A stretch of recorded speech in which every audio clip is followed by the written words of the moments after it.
parte da víscera, tá? No simpático já não, é meio longe. A distância, né?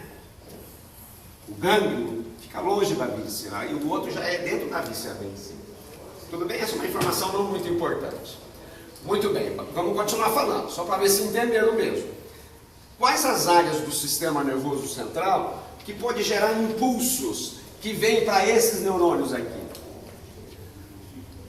Os circuitos que vão acionar os neurônios do parasimpático e do simpático. Quais as áreas? Se alguém perguntar para vocês, onde é que são gerados os impulsos simpáticos e parasimpáticos? O que vocês respondem? Hipotálamo. O principal estrutura é o hipotálamo. Hipotálamo anterior, não importa se medial ou lateral, gerando impulso parasimpático. Hipotálamo posterior, entende? Anterior e posterior, gerando impulso simpático. Mas além do hipotálamo. Formação reticular. Hã? Formação reticular. Formação reticular. O que é formação reticular? Tem que entender para a aula. Não vai dar para perguntar na prova, prática, mas dá para perguntar na teoria. Formação reticular é aquela massa de tecido nervoso, branca, acinzentada, que preenche o espaço no tronco encefálico. Você sabe o que é tronco encefálico, né? Entre os feixes de fibras que sobem, que estão organizadas em leminiscos, que vocês vão aprender no segundo ano, os feixes de fibras que descem, trazendo impulso motor, tá? E entre esses feixes de fibra que sobe e que desce, também estarão os núcleos motores somáticos, motores viscerais, os núcleos sensitivos das vias sensitivas.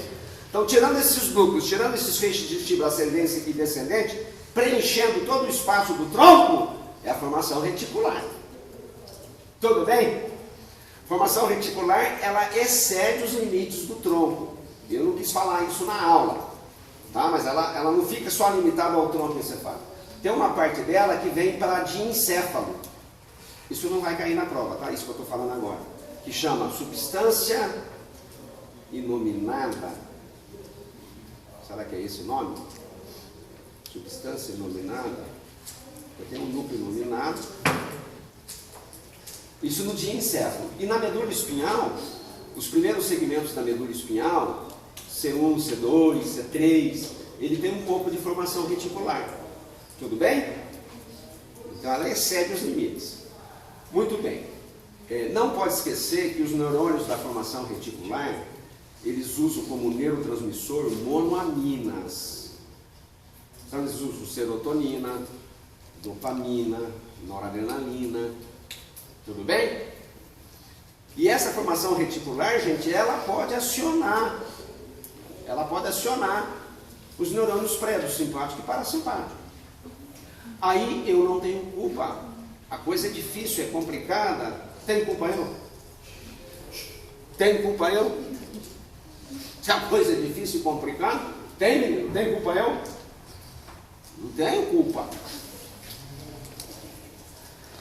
Então veja lá.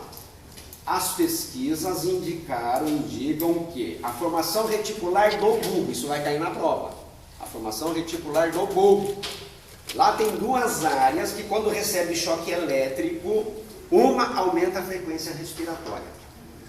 No animal de laboratório, entenderam? Está no choque do animal vivo, você percebe um aumento, uma aceleração da respiração.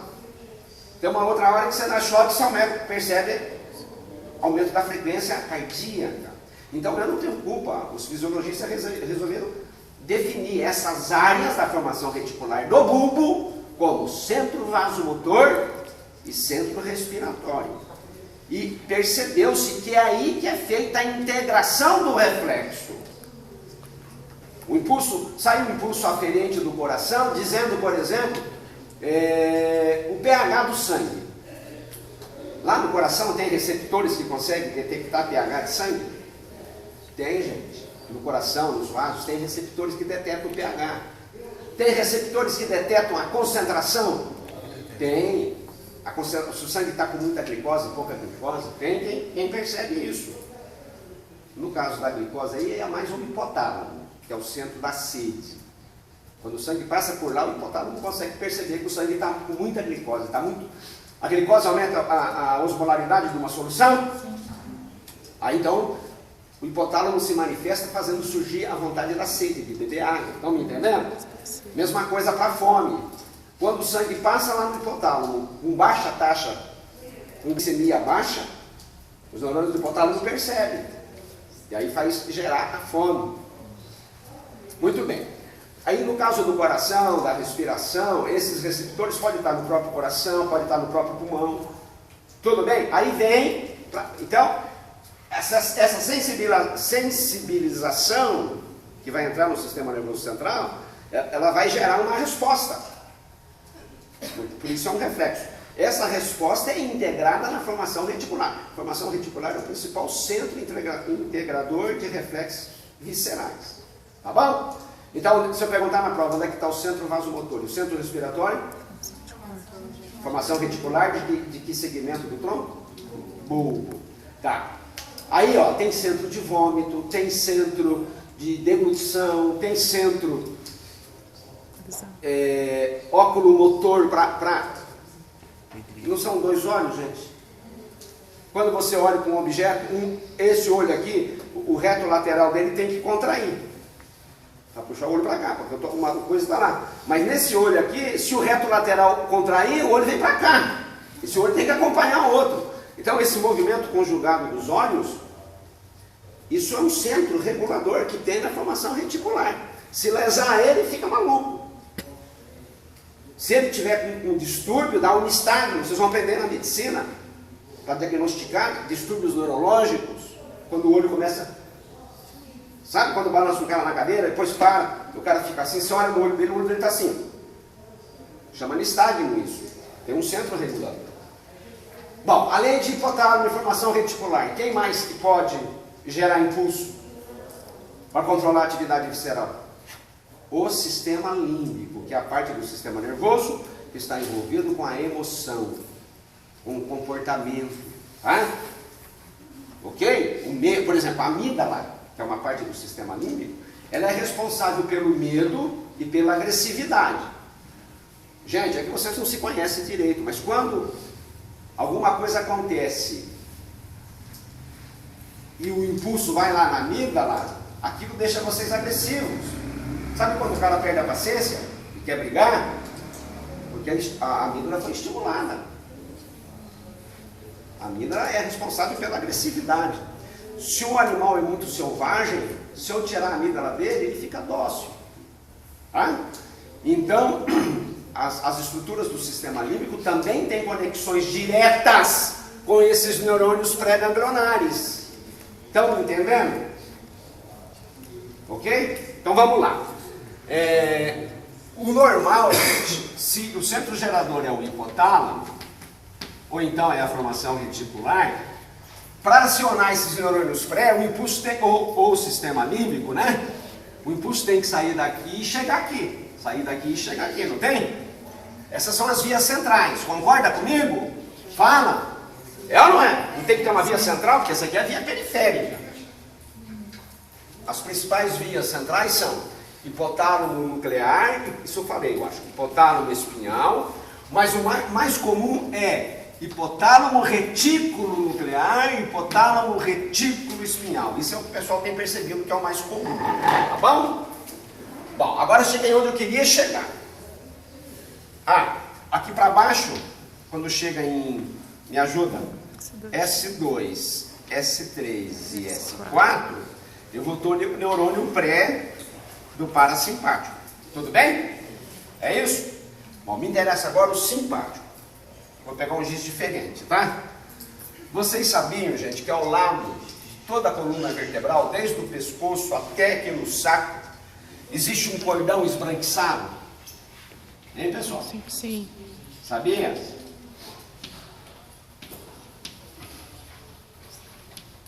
Em cada nível de nervo espinhal, de T1, L2, vai ter um gânglio. E percebo que tem gânglio fora desse nível, tá vendo os gânglios? Estão vendo? Esses gânglios foram formados por causa disso. Olha aqui, ó. O neurônio pré-ganglionar sai pela raiz ventral do nervo espinhal, entra no nervo espinhal, aí larga do nervo espinhal, estou mostrando em giz branco, ó. O nervo espinhal veio para cá, tudo bem? Largou do nervo espinhal e ó, entrou no tronco, estão vendo? Está vendo o axônio do neurônio pré? Aí o normal é ele terminar aqui e aqui fazer a sinapse, e daqui voltar para o nervo. Esse é o caminho, tá bom? Isso é o normal. Que nome, esses ramos aqui dá para ver? Será que dá para ver esses ramos? Comunicando o nervo espinhal com o tronco simpático? É os ramos comunicantes. Esse é o branco, que comunica o nervo com o tronco. O outro é o cinzento, que comunica o tronco com o nervo. Estão vendo? Mas pode acontecer isso? Um determinado neurônio sai de T1, pega o ramo comunicante branco, entra no tronco, ele não quer fazer sinapse aqui. Ele quer fazer sinapse aqui em cima. Pode acontecer isso? Pode. Ó, ele apresentou o ramo comunicante branco.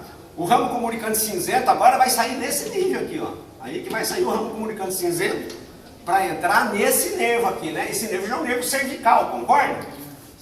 Concorda? Então, para isso aqui, deixar isso aqui e entrar no nervo, vai ter que fazer isso. Isso seria um ramo comunicante cinzento, não vai ter o branco. Em vez de subir, pode descer? Pode.